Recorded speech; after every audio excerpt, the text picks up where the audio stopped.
Olá, Elenir Menegaso do canal Connect Eu Sou. Estamos hoje aqui para conversarmos um pouquinho a respeito daquele acessório que agora está mais ou menos liberado. Não queremos aqui levantar nenhuma polêmica a respeito se é para usar ou não usar.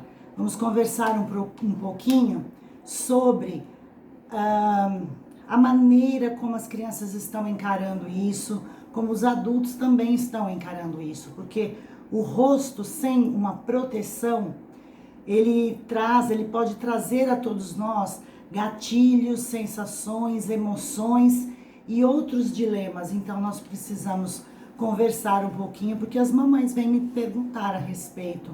Como eu faço para minha filha que quer continuar utilizando esse acessório? Eu gostaria que vocês não estranhassem, mas eu vou usar aqui alguns termos diferenciados para que esse vídeo ele consiga ser passado o conteúdo sem sofrer qualquer tipo de restrição. Mas vocês vão entender. Então, aquele acessório usado no rosto cumpriu alguma função que vai além de proteger algumas doenças. Então, eu vou falar sobre uma pesquisa que foi feita com crianças e os gatilhos que estão sendo acionados em nós como adultos e nas crianças. O porquê que está acontecendo isso tudo. Em primeiro lugar, nós precisamos falar sobre a infância.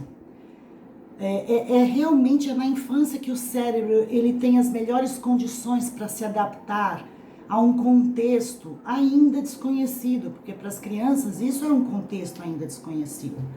Isso acontece por causa da neuroplasticidade. O que seria a neuroplasticidade? É a capacidade que o nosso sistema nervoso tem de se moldar às mudanças e que permite às crianças aprenderem mais rápido por meio das suas vivências. E aí eu pergunto, o que as crianças estão vivenciando nesse contexto geral de uns 2 anos atrás até o momento? Então, assim, com algumas estratégicas e ajudas dos adultos que convivem mais com as crianças, elas podem desenvolver as habilidades de comunicação, da emoção e da interação. Nos primeiros meses de vida, as expressões verbais, elas são muito importantes e as crianças, pelo acessório, elas não conseguem acessar de uma maneira que seja 100% completa. Porque quando a criança observa o outro, ela colhe milhões de informações que nem são ditas. E eu já falei isso a respeito sobre o neurônio espelho. E por isso que ela começa a entender os sentimentos, as emoções dos pais. E isso é um fator essencial para desenvolver as habilidades sociais das crianças. A cobertura facial, o acessório facial, ele foi muito tempo, lógico, usado para manter sob controle algumas doenças. De acordo com um estudo que foi realizado na Universidade de Wisconsin, em Madison, muitos especialistas estão alertando para a síndrome do rosto vazio. E o que seria isso? É caracterizado pela insegurança em vários níveis, porque houve a retirada da proteção. Então foi feita uma pesquisa com mais de 80 crianças, com a idade entre 7 e 13 anos, e foram colocadas para essas crianças fotos de adulto mostrando tristeza, raiva, medo, onde o acessório estava obstruindo a completa feição das pessoas. Então foram solicitadas as crianças para elas atribuírem uma emoção para cada rosto. Por exemplo, raiva, medo, tristeza, mas mesmo assim, com esse acessório, com esse paninho cobrindo o nariz e a boca, as crianças, gente, elas foram capazes de identificar as emoções em um ritmo muito melhor do que estavam esperando para o resultado dessa pesquisa. As crianças, elas estavam corretas em designar essas emoções, a raiva, a tristeza e o medo, sob o rosto descoberto, quando acabou essa pesquisa, em 66%. Elas conseguiram acertar quais eram as emoções que as pessoas estavam tendo naquele momento. E por que que isso acontece?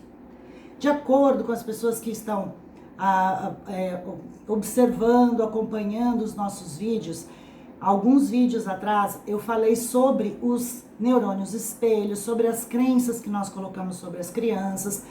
E as crianças, elas não interiorizam que esse acessório é um escudo de proteção contra as interações sociais.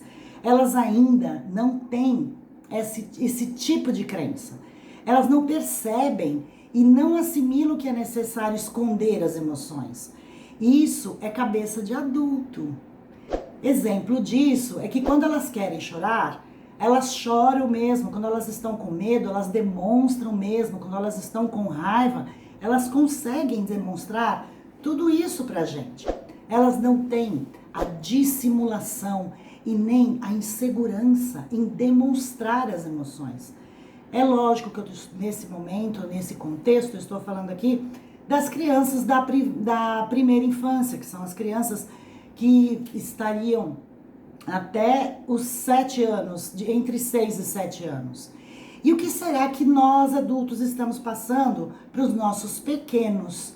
Porque eu tenho visto muitos jovens acima dos 7 anos, depois, na segunda infância, com aversão às situações habituais. Por que que eles estão com essas aversões? As situações do nosso cotidiano, do dia a dia.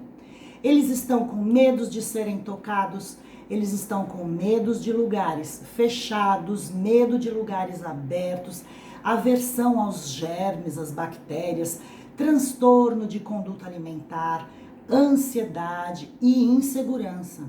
E o quanto nós, pais, estamos contribuindo para todos esses medos. Estamos falando demais a respeito de coisas ruins que estão acontecendo no mundo, perto da criança, comentando com a criança. Será que nós estamos assistindo ou deixando as crianças ouvirem aqueles jornais sensacionalistas que falam muito em tragédias, em coisas ruins? Porque nós estamos nesse sentido incutindo a insegurança neles de acordo com crenças negativas. E é realmente através do medo que irracionalmente nós influenciamos nossos filhos. Nós precisamos repensar os nossos valores, as nossas crenças urgentemente. E como nós podemos superar o medo? Como nós podemos superar o medo expondo ele sem mascarar? Nós não devemos normatizar ou usar parâmetros morais para avaliar o sentimento alheio. Nós não vamos julgar o que as pessoas estão sentindo ou pensando. Vamos aqui pensar em nós como pessoas e como seres humanos capazes de pensar, de raciocinar, de despertar a nossa consciência. Lembrando que permitir a pessoa colocar o seu sofrimento no campo da palavra, do que ele está sentindo, trocar ideias com outras pessoas, possibilita para as pessoas dar a esse sofrimento uma nova dimensão, um caminho para a elaboração e reposicionamento da sua própria conduta. E é isso que nós, pais, agora devemos fazer enquanto cuidadores, pais, professores, e devemos passar isso também para as crianças. Lógico que cada caso é um caso e tem sempre as suas particularidades.